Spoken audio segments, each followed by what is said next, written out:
Pocket, Yo, yo! It's your boy DJ Kari, man, and I'm extremely excited as always to, be in the space and the place with one of my favorite artists of all time. All time. Make some noise for my brother, Mr. Raheem, Mr. New Daddy, Mr. MegaRan! Yo. What's going on, Mega? I'm chilling, man. How are you? I'm good, man. Excited for the day. You know what I mean? It's been a great time. We're about to end it off with something a little different for the folks. People who have been rocking with Pocket Time for a moment. This would have been the second year that we have had, MegaRan here doing his thing and whatnot. So to give you a little bit of something, we're gonna do something a little special.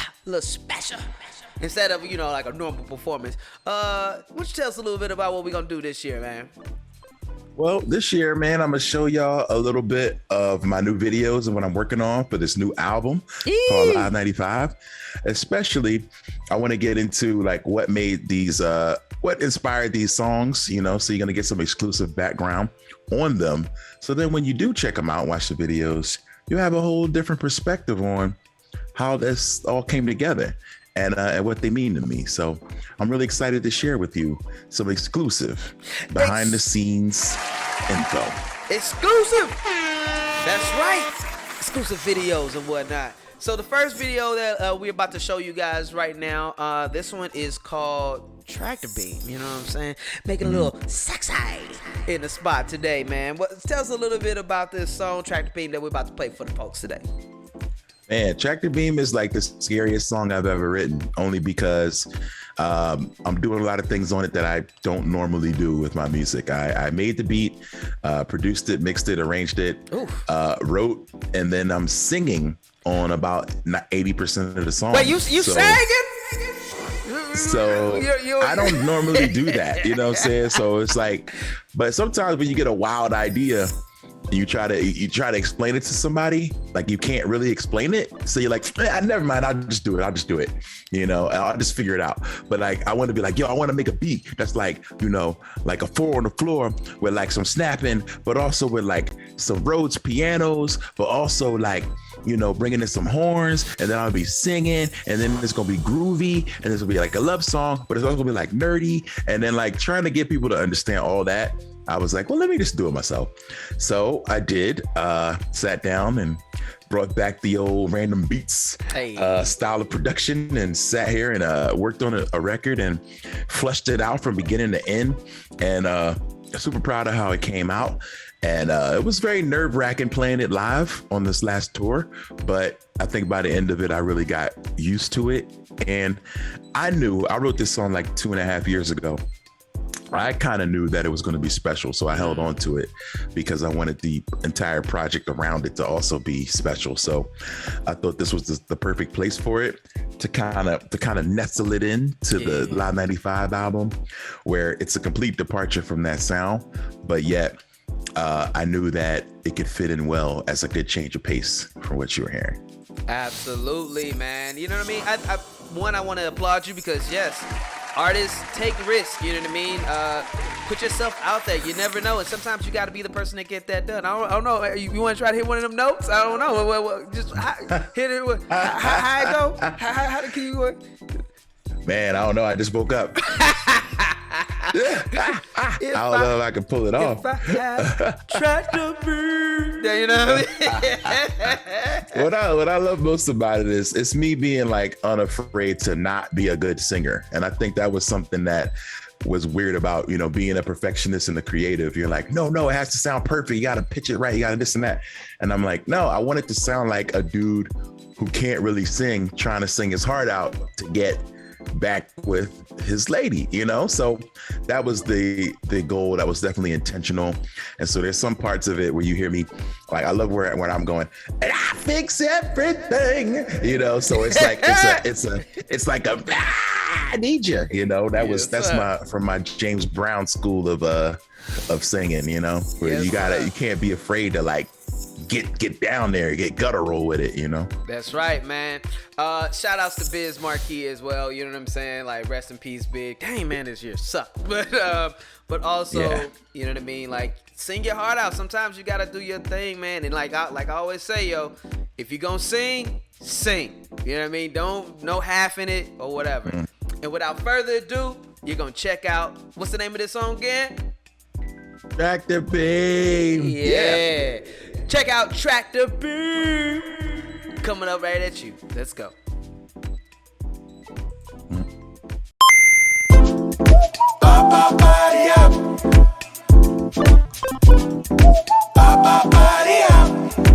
If I had a tractor beam, I would use it to bring you right back to me. And I fix everything unsatisfactory. So let me just get one more try. One more try. For one step forward, that's two steps backward. Our love was so solid and now it's fractured. We're stuck together, we're like some magnets.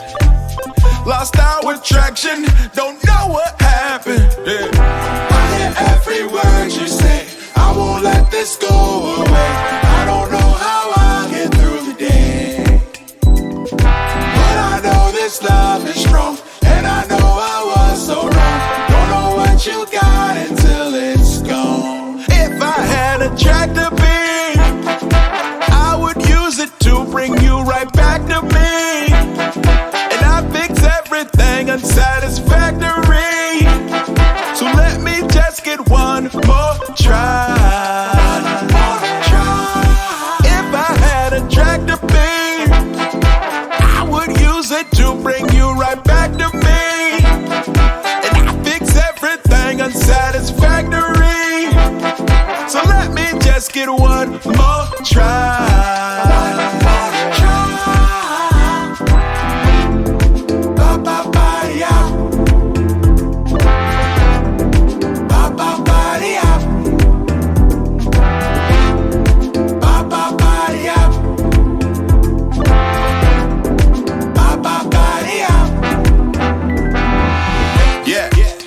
Play no baseball, so when I'm at the plate, I don't play it safe, y'all. I'm trying to knock it out the park, take a walk, make my mark, grab my amigos, and now we about to take off. I'm upset like once in the blue. I don't get no idle time, I got something to do every day. Check 1 to the 2, try to bring home something for you. Can't run from the truth that things just ain't the same for gangsters or entertainers. Man, this game just thankless. Day ones can turn to stranger danger. Now you telling me get out, straight changing faces. Yeah, I used to run from the fact that as a youngster I thought love was so whack. Took my eye off the ball, didn't just fall, but somehow I fumbled the pack. If I had a tractor beam, I would use it to bring you right back to me. And I fix everything unsatisfactory. So let me just get one more try. If I had a tractor beam, I would use it to bring you right back to me. Everything unsatisfactory. So let me just get one more try. One more try. Ba ba ba ya. Ba ba ba ya. Ba ba ba ya. Yo! Crazy bar, son. Singing. Oh my God, man. If you just saw that, man, you just saw some music video by Mr. MegaRan. Tractor Beam. Beautiful animation, by the way. Love it. So many different styles. It's so you. And like the 3D digital version of yourself all up in there, man. That was cold. I dug my man. Thank you. One more time. Thank you, man. Wow. I gotta shout out my guy, man. This was really his first project. The guy who did the 3D animation, Robert Heath, is a Philly guy. He had never done it before. He was just like, yo, I think I can pull this off. And it just kept getting better and better. And I was like, oh, this is amazing. So he did the second half. The first half is James Brooks, who did the 8-bit animation.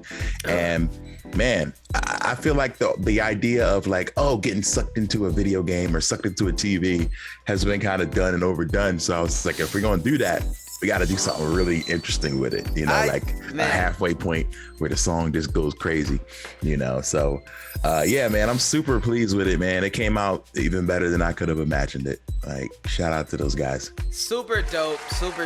I enjoyed it. And we got one more to show today. You know, I believe this is the title track of your entire album.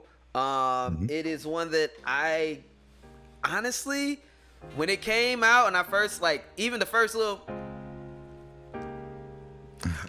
when it first came out, man, it's something about it hits your heart. You have this song, it's called Live 95. Tell us a little bit about this one, this next music video we're about to watch. And this was just a walk through what I was doing and what my life was like at this time in the 90s. Being a kid who was home playing video games, trying to stay out of trouble.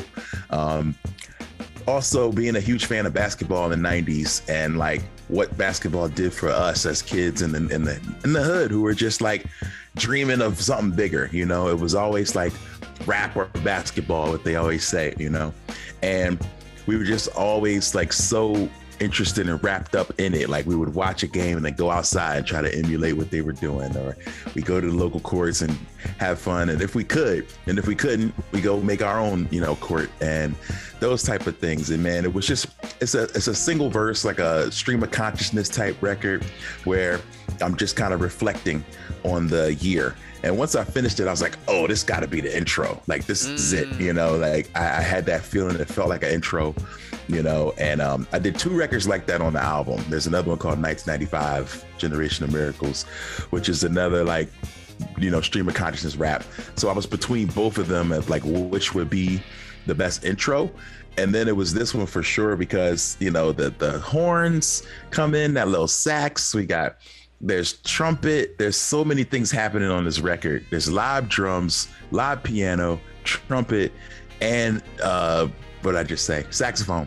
So I love the fact that it's so organic sounding, you know, like it's all live stuff. And it really, I think, helps to take you into the concept and the process of me creating it, because it all feels so organic. And yeah, man, I love the record a lot. This was kind of maybe the first leak from the album, 1995, Live 95, Basketball Diaries, named after a movie that I really loved, Basketball Diaries, as well. And so it was just taking all these things that I love from the 90s, man, and just wrapping it up into a nice little bow to let you know exactly what you were going to get on the album. And you know, it's just about growing up in Philadelphia, man, and that's what it was like in the 90s. And basketball was just such a huge part of it, and still is today. I say, man, and it's interesting because like when you the one line that always got me is that it's like the busting out the bottom of the crate. I think everybody like in the 90s, or probably even still to today, like can like identify with that. Like when Jordan switched the hands, like everything about it, man. It feels so good. Like it's one of them things that could easily be the title of like any like 2K game. Like if they ever bring back NBA Live 95, like if they bring back NBA Live, this should be the intro. This has got to be it. It's got to be. It got to be the intro, man. It has to be the intro. Yeah, 2K or Live, they got to holler at me, man. I feel like this is the song. If nothing else, I feel like this is the song that certainly could fit in, you know, walking through your little park or on your menu, setting up things, you know. This is definitely the track for that. Absolutely, man. Thank you so much for showing this. Like, I cannot wait for y'all to see this video if you have not got a chance to see it. So coming at you right now, what's the name of the track, Mr. MegaRan? Yo, this is Live 95, Basketball Diaries, the intro, the album Live 95 in stores right now. Go get it. That's right, man. Live 95 going down. Hope you guys enjoy it. Go check out the album. It is on Spotify. Support MegaRan. Thank you so much, brother, for being here, and enjoy the video. Let's go. Nice.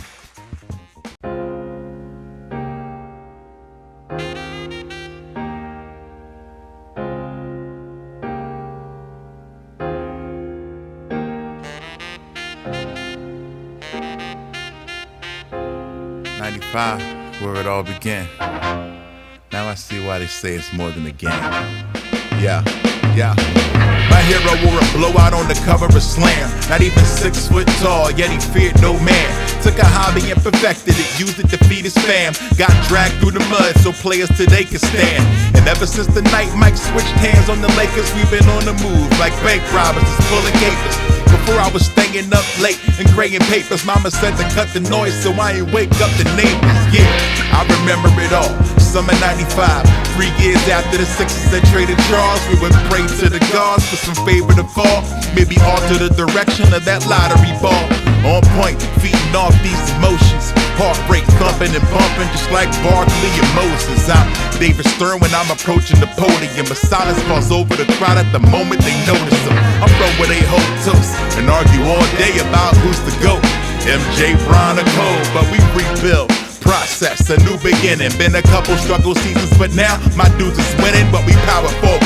Keep my guards in the center. A stand-up dude to take a charge like defenders.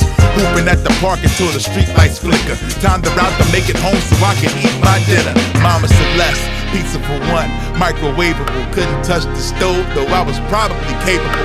We ain't have money for skates, rackets, or pads, but a basketball was only $20 on the ad. We would split it, no hoop, no net, no problem. We grab an empty milk crate and hammer out the bottom. Stock like nobody in my neighborhood was ballin'. Best friends probably a Game Boy and a Spalding. Scuffed up knees from glass on the court, but we still rock religiously for the love of the sport. Copping instrumental tape from the African stand. Nothing to gain, but we were so passionate, man. It infiltrated the hood like liquor on closed campuses. Bouncing basketballs in my living room, old paneling. Life happens, no panicking, just handle it. 5 kids and 2 beds, that's low management. Struggling to make it like high pressure free throws. Couldn't ask the soul for assistance, man, that's the ego. My upbringing was gunslinging, intense living. Only cat in Philly that didn't shoot was Ben Simmons. If you know what's up, you know I never sold a drug, but do I know the plug? I give that Jordan shoulder shrug. It's me, ex-sinner, Guinness Award winner, balling repeatedly. Highlights on Sports Center. What's up?